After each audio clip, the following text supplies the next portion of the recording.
آپ کیوں جا رہے ہیں؟ میں نے پوچھا۔ میں کیوں جا رہا ہوں؟ وہ آہ بھر کر بولے۔ ان کے چہرے پر دکھوں کی گھٹائیں چھا گئیں۔ زلیخا کے چھجے کی طرف نظریں اٹھا کر کہنے لگے، تم نے دیکھا ہے میری زلیخا کو کیا ہو گیا ہے؟ دیکھو میرے بچے، میں تمہیں اپنے بہت قریب سمجھتا ہوں، اس لیے کسی سے اس بات کا ذکر نہیں کر رہا، صرف تمہیں بتا رہا ہوں۔ میں شیخ امجد کے مرشد سے مل کر تمہارے اس ریاض شاہ اور بابا جی کے بارے میں بہت سی باتیں کرنا چاہتا ہوں۔ ممکن ہے وہ ہماری کچھ مدد کریں۔ لیکن چاچا، میں کچھ کہنے ہی لگا تھا کہ وہ بولے، نہیں پتر، تیرے سوا میں کسی اور کو اس مقصد میں شریک نہیں کرنا چاہتا۔ نہیں، میں تو یہ کہہ رہا تھا، اگر ریاض شاہ اور بابا جی کو معلوم پڑ گیا تو کیا ہوگا؟ میں نے خدشہ ظاہر کیا۔ میں ٹالی والی سرکار سے یہ وعدہ کر چکا تھا کہ اب ریاض شاہ کے خلاف کچھ نہیں کریں گے، اس لیے تو زلیخا واپس آ گئی تھی۔ اس وقت میں نے بات کو چھپانا مناسب نہ سمجھا اور ملک صاحب کو ٹاہلی والی سرکار سے ملاقات اور ان سے کیے ہوئے وعدے کے بارے میں بتا دیا۔ میری بات سن کر وہ خاموش ہو گئے۔ لیکن پتر جی، وہ کہتے کہتے رک گئے۔ چند ثانیے کے بعد بولے، تو نے وعدہ کیا تو میں اس کی لاج رکھوں گا، لیکن میں اپنے خاندان کو تباہ و برباد ہوتے نہیں دیکھ سکتا۔ ریاض شاہ نے میرے گھر کا تن کا اپنا غلام بنا لیا ہے۔ ایک صرف میں ہوں اور ایک تو، باقی سب کی عقلوں پر تو پردہ پڑ چکا ہے۔ میں انہیں کیا بتاتا کہ میری عقل تو کب سے ماری جا چکی ہے۔ جس دشت کی سیاہی کو میں نکلا تھا، اس میں تو دور دور تک کسی صحیح سمت کا اندازہ نہیں لگایا جا سکتا۔ انسان مجنوں کی طرح بھاگتا پھرتا رہتا ہے اور منزل کا کوئی سراغ نہیں ملتا۔ اس راہ میں عقل محو حیرت رہتی ہے، اس کے کرنے کا کوئی کام نہیں ہوتا۔ عقل تو ایک ضعف زدہ بوڑھے کے جسم جیسی ہوتی ہے جو کانپتی اور ہانپتی رہتی ہے، کیونکہ وہ جو کچھ دیکھتا ہے ایک انہونی غیر حقیقی بات سامنے آتی ہے۔ عقل سے ماورا، وہ اسرار کے پردوں میں لپٹی اس مخلوق اور اس دنیا کی وسعتوں کو پرکھنے اور ماپنے سے عاجز آ جاتی ہے۔ اس راہ میں عقل دو کوڑی کی نہیں رہتی۔ ٹھیک ہے، میں آپ کو نہیں روکوں گا، میرے پیپر ختم ہونے والے ہیں، میں اب گھر واپس چلا جاؤں گا۔ جب تک میں واپس نہ آ جاؤں تو کہیں نہیں جائے گا، ملک صاحب نے کہا۔ دن ڈھل رہا تھا، میں اور ملک صاحب خاصی دیر تک باغیچے میں ہی باتیں کرتے رہے۔ زلیخا چھجے سے ہٹ چکی تھی۔ شام ہونے کو تھی جب میں کمرے میں واپس آیا اور مردہ ہاتھوں سے کتاب اٹھا کر پڑھنے لگا۔ مغرب کی اذان ہوئی تو میں نے کتاب چھوڑی، نماز پڑھی اور دوبارہ پڑھنے میں مصروف ہو گیا۔ آدھ گھنٹہ بھی نہ گزرا ہوگا، نوکر نے آ کر بتایا کہ ایک بوڑھی عورت اور مرد اپنی بیٹی کے ساتھ شاہ صاحب کے پاس آئے ہیں اور مجھے بلا رہے ہیں۔ میں سمجھ گیا بلقیس آئی ہوگی۔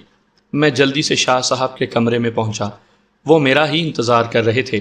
بلقیس کی حالت خاصی بگڑی ہوئی تھی، بال اڑے ہوئے تھے اور چہرہ کسی اپاہج بوڑھے کی طرح عجیب سے انداز میں بگڑا ہوا تھا۔ مجھے دیکھتے ہی چلائی، یہی ہے، میں اسے مار ڈالوں گی۔ بلقیس کسی آفت زدہ گدھ کی طرح مجھ پر جھپٹی۔ رک جاؤ، اس لکیر کو پار کیا تو ماری جاؤ گی۔ ریاض شاہ نے گرجدار آواز میں میرے اور بلقیس کے درمیان ایک لکیر کھینچ دی۔ بلقیس چلائی، بڑا دیکھا ہے میں نے تیری لکیروں کو۔ یہ کہہ کر وہ لکیر پار کر گئی اور اس کا بال بھی بیکا نہیں ہوا۔ اس وقت تک میں صورتحال کا اندازہ نہیں لگا سکا تھا۔ مجھے سمجھ بھی نہیں آ رہی تھی کہ بلقیس کو اچانک ہوا کیا ہے۔ اس نے مجھے یوں پکڑ لیا تھا جیسے چیل جھپٹا مار کر چوزے کو اٹھاتی ہے۔ اس نے اتنے زور سے مجھے اٹھا کر فرش پر پٹکا تھا کہ میرے لبوں سے کربناک چیخ نکل گئی اور لگا جیسے بدن کی ہڈیاں ٹوٹ گئی ہوں۔ اس سے پہلے کہ شاہ صاحب اس کو پکڑتے، وہ میرے سینے پر سوار ہو گئی اور میرے چہرے پر دونوں ہاتھوں کے ناخن میخوں کی طرح گاڑ کر ہذیانی انداز میں چلائی، میں اپنی پیاس تیرے خون سے بجھاؤں گی، تیرا سرخ سرخ خون پیوں گی۔ نیچے گرنے سے میرا سر گھوم رہا تھا، چہرے میں اس کے ناخن اترتے ہوئے محسوس ہو رہے تھے۔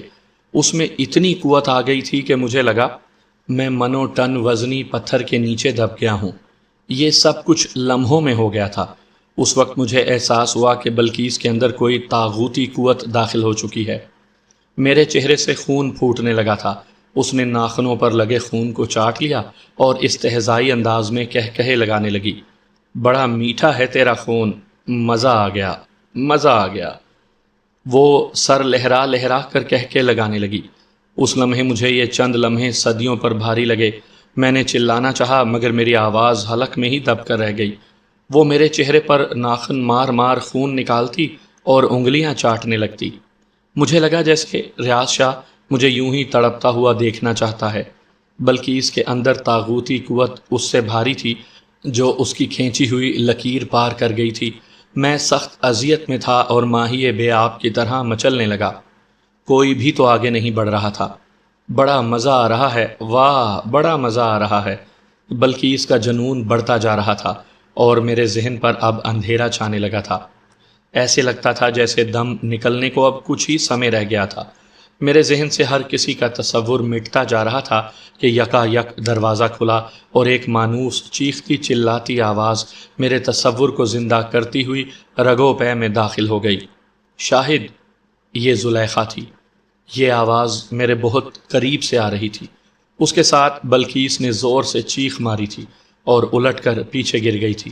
میرے سینے سے بوجھ اترا تو سکون کی ایک لہر سی محسوس ہوئی، لیکن میرا سارا چہرہ جلنے لگا تھا۔ جگہ جگہ سے خون رس رہا تھا، لیکن میں جلد ہوش میں آ گیا۔ میں نے دیکھا زلیخا کے ہاتھ میں بڑا سا ڈنڈا تھا۔ وہ بلقیس کے سر پر کھڑی تھی۔ اس نے زور سے ڈنڈا بلقیس کی ٹانگوں پر مارا۔ وہ بل بلانے لگی۔ خون پیے گی تو اس کا؟ لے پی، اب اپنا خون چاٹ لے۔ بلقیس کے سر سے خون نکل کر اس کے چہرے پر بہہ رہا تھا۔ بلقیس کی ماں اور اس کے باپ نے آگے بڑھ کر زلیخا کو روکنا چاہا تو وہ دھاڑی، ڈائن اس کا خون پی رہی تھی تو تب تم آگے نہیں بڑھے۔ اب بڑی تکلیف ہو رہی ہے، پیچھے ہٹ جاؤ تم۔ زلیخا بس کرو، یہ مر جائے گی۔ اس لمحے ریاض شاہ نے زلیخا کے ہاتھ سے ڈنڈا چھین لیا۔ زلیخا نے قہر بھری نظروں سے اسے دیکھا اور پھر میرے پاس بیٹھ گئی۔ اپنے دوپٹے کے پلو سے میرا چہرہ صاف کرنے لگی۔ اس کی آنکھیں غصے سے سرخ ہو رہی تھیں، لیکن میرے چہرے سے خون بہتا دیکھ کر اس کی آنکھیں بھیگنے لگیں۔ اٹھو کمرے میں چلو، میں دوا لگاتی ہوں۔ اس کے لہجے میں اتنا پیار اور جذباتیت تھی کہ میں کسی سحر زدہ انسان کی طرح اس کے ایک اشارے پر اٹھا۔ اس نے میرا بازو تھام رکھا تھا۔ سامنے سے ملک صاحب آ رہے تھے۔ اپنے والد کو دیکھ کر زلیخا ایک لمحے کے لیے جھجکی، لیکن اس نے میرا بازو نہیں چھوڑا۔ کیا ہوا ہے اسے؟ ملک صاحب نے میرے چہرے کو خون میں لتڑا ہوا دیکھا تو پریشان ہو گئے۔ میں نے ہانپتے ہوئے انہیں صورتحال بتائی۔ او میرے اللہ، میری حویلی تو اب آسیب زدہ لوگوں کا مقبرہ بن جائے گی۔ ملک صاحب لاچارگی اور غصے کی ملی جلی کیفیت کے ساتھ بولے، بیٹی تو اسے دوا لگا دے، میں دیکھتا ہوں اندر ہو کیا رہا ہے۔ نہیں، آپ نہیں جائیں گے، میں نے انہیں روک دیا۔ بس یہ اتفاقاً ہوا ہے۔ اس لمحے میرے دل سے آواز اٹھی، یہ اتفاق بھی بڑا حسین اور مہربان ہے۔ چلو اچھا ہوا۔ زلیخا میرے اندر کے گھاؤ سے رشتے خون کو تو صاف نہیں کر سکی، میرے آنسوؤں کو نہیں پہنچ سکی۔ اس بہانے آج اس کی محبتیں اور چاہتیں کھل کر سامنے آ گئیں۔ مسیحائی ہاتھوں سے وہ میرے زخموں کو صاف کر رہی ہے۔ اچھا ہی ہوا نا۔ عشق کے مارے ایک گرفتہ حال دل کو ایسے مسیحا لمحے بہت اچھے لگتے ہیں۔ سو مجھے بھی یہ اتفاقیہ حادثہ بہت بھلا محسوس ہوا۔ زلیخا نے میرے چہرے پر دوا لگائی اور بولی، اب تم آرام کرو۔ اس کا لہجہ ایک تندرست اور باہوش لڑکی سے متعارف کروا رہا تھا۔ زلیخا، تم اچانک کمرے میں کیسے آ گئی اور یہ سب؟ میں نہیں جانتی، نہ جانے میں کن خیالوں میں کھوئی ہوئی تھی کہ تمہاری چیخ سنی تو مجھے لگا جیسے وہ کچھ کہتے کہتے رک گئی۔ جیسے میں خوشگوار انداز لیے اس سے مخاطب ہوا، کہو نا جیسے کیا ہوا؟ کچھ نہیں، وہ شرما گئی۔ اس کا شرمانا مجھے بہت اچھا لگا۔ اس کے گداز ریشمی مخروطی ہاتھوں پر خون لگا ہوا تھا، مجھے بڑا بھلا لگا۔ میں نے کہا، زلیخا تمہارے ہاتھوں پر مہندی لگی ہے؟ اس نے چونک کر ہاتھ دیکھے۔ نہیں تو یہ کیا ہے؟ میں نے اشارہ کیا۔ یہ خون کے دھبے ہیں۔ اس نے فوراً روئی پکڑی اور صاف کرنے لگی۔ رہنے دو زلیخا، رہنے دو۔ میں تیرے ہاتھوں میں مہندی نہیں رچا سکا، میرے خون کے یہ قطرے سمجھ لو۔ مہندی کا رنگ لیے ہیں، مہندی بھی تو ارمانوں کے خون سے رنگین ہوتی ہے۔ میرا لہجہ بھرا گیا۔ ایک بار پھر زلیخا کو سامنے دیکھ کر خود کو بکھرتا ہوا محسوس کرنے لگا۔ اس نے روئی پھینک دی اور اپنے ہاتھ میرے سامنے پھیلا دیے۔ لگا دو مہندی۔ میں کب چاہتی ہوں تم اپنے خون سے میری مانگ اور سندور کھینچو۔ زلیخا کی آنکھیں آنسوؤں سے بھر گئیں۔ زلیخا، میری زلیخا۔ میں نے بے قرار ہو کر اس کے ہاتھ پکڑ لیے۔ مان عقب سے چاچی کی آواز آئی، زلیخا، زلیخا، کیا ہوا میرے پتر کو؟ چاچی ہانپتی ہوئی میرے پاس آ گئیں، میرا چہرہ ہاتھوں میں لے کر بولی، ماں صدقے، زیادہ خون تو نہیں نکلا؟ نہیں، زلیخا نے دوا لگا دی ہے، اب بہت سکون ہے، میں نے کن اکھیوں سے زلیخا کی طرف دیکھتے ہوئے کہا۔ زلیخا تو ڈاکٹرانی لگتی ہے مجھے۔ میری بات سن کر وہ شرما گئی۔ ہاں پتر، اس کے ہاتھوں میں جادو ہے، جادو۔ میرے اور تیرے چاچا جی کے سر میں جب بھی درد ہوا ہے نا، اس نے جب بھی دبایا درد منٹوں میں غائب ہو گیا۔ لیکن ماں، میرا درد میرے ہاتھوں سے دور نہیں ہوتا، زلیخا مسکراتے ہوئے بولی۔ کئی دنوں بعد اس کو یوں ہنستے ہوئے دیکھا تھا۔ کچھ لوگ صرف فیض دینے کے لیے پیدا ہوتے ہیں، میں نے کہا تو چاچی جھٹ سے بولی، جیسے پتر موچی کی اپنی جوتی ٹوٹی رہتی ہے، یہ تو ایسے ہی ہوتا ہے۔ اب تم اپنے شاہ صاحب کو دیکھ لو، اور دوسروں کو نیکی کا پرچار، خود خرکار۔ بس یہ نصیب کی بات ہے، جو دوسروں کا دکھ بانٹتے رہتے ہیں، جن کے ہاتھ دوسروں کے لیے اٹھے رہتے ہیں، وہ خود اپنے دکھوں کو ختم نہیں کر سکتے اور نہ اپنی خالی جھولی بھر سکتے ہیں۔ یہ تو داتا کی دین ہے، وہ چاہے تو بانٹنے والے ہاتھوں کو بھی سکھ چھاؤں دے، نہ دے تو نہ دے، اس سے کیا گلا؟ ماں، میری سونی ماں، زلیخا نے ماں کے گلے میں باہیں ڈال دیں۔ مدتوں بعد مجھے بہت سی چیزیں اچھی لگنے لگی ہیں، ایسے لگ رہا ہے جیسے میں آزاد تتلی ہوں، ساری دنیا میرے اندر بس گئی ہے۔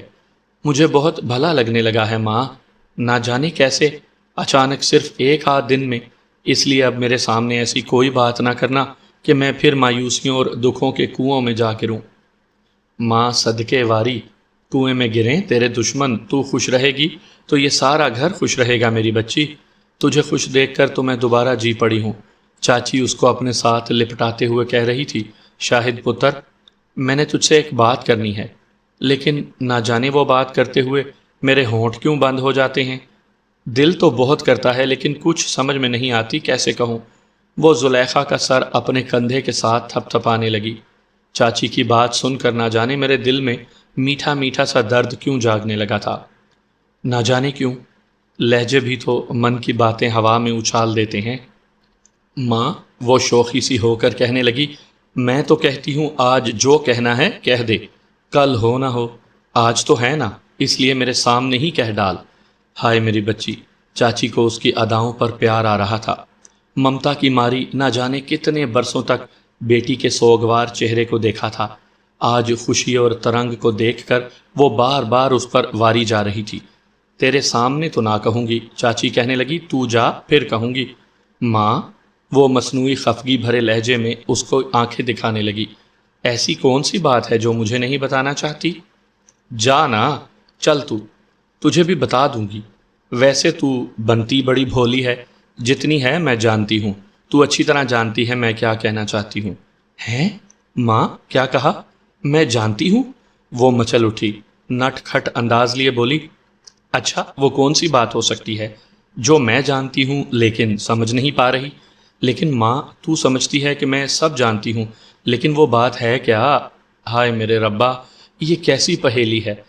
اچھا تو اندر جا، میں تو نہ جاؤں۔ زلیخا ماں کے بازو سے لپٹ گئی۔ میرے سامنے کرو بات۔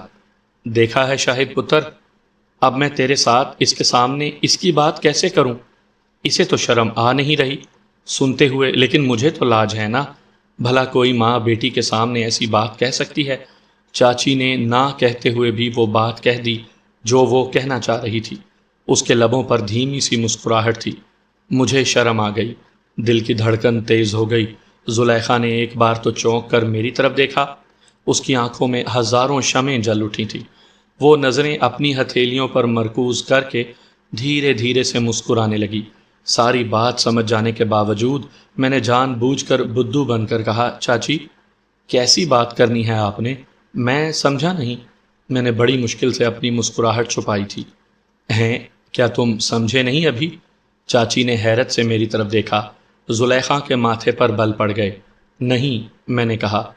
تو نہیں سمجھا تو نہ سمجھ، میں تو سمجھی تھی تم بہت کچھ سمجھ چکے ہوگے، لیکن مجھے کیا معلوم تھا نرے بدو ہو۔ چاچی کے لہجے میں شوخی برقرار تھی۔